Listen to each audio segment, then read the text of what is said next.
OK, more now on our top story. Liverpool have agreed a deal with Parma for their 18-year-old centre-back, Giovanni Leoni.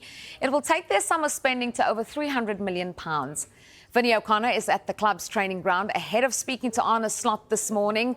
Vinny, great to be chatting to you. It's been a busy summer so far for Liverpool, and they're closing in on signing number 6 of this transfer window. Tell us more about this deal.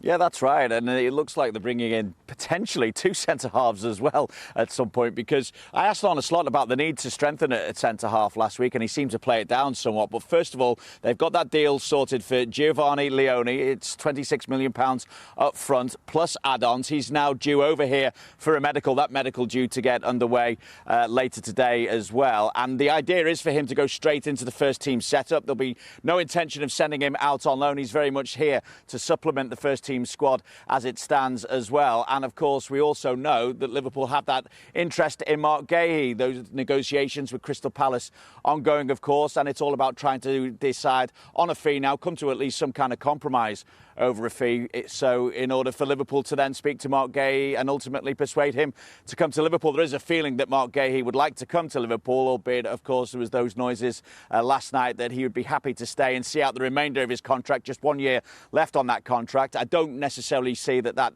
would suit Crystal Palace, who would obviously want to get a fee in for Marc Guéhi as well. So still some mileage in that one. And I think if we're looking at transfers as a whole for Liverpool between now and the end of this transfer window, then hypothetically there is still potential for Alexander Isak as well, depending on his situation and how that develops in Newcastle United, and whether Newcastle are also looking to compromise on their valuation of the player. So it has been a busy summer for Liverpool in terms of the improvements that they've made to the squad, but the next one through the door is likely to be Giovanni Leoni. Yeah, Vinny, you mentioned there plenty of focus on transfers, but Liverpool begin the defence of their title tomorrow night.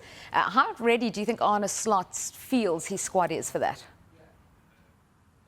Well, I think if they were feeling that they were all ready, then they had a little bit of a kick up the backside against Crystal Palace in the Community Shield. And I think Virgil van Dijk spoke about it afterwards as well. He said it was a tough one to take, albeit he offered a lot of congratulations to Crystal Palace. But I think the motto for this week, on a personal level, at least for him and for the rest of the team, has been head down, work and improve. And at the same time, of course, they've got players. We mentioned the number of transfers that we made and potentially 6 signings, a 6th signing on its way. But the fact is that you've got to gel that squad once again as well.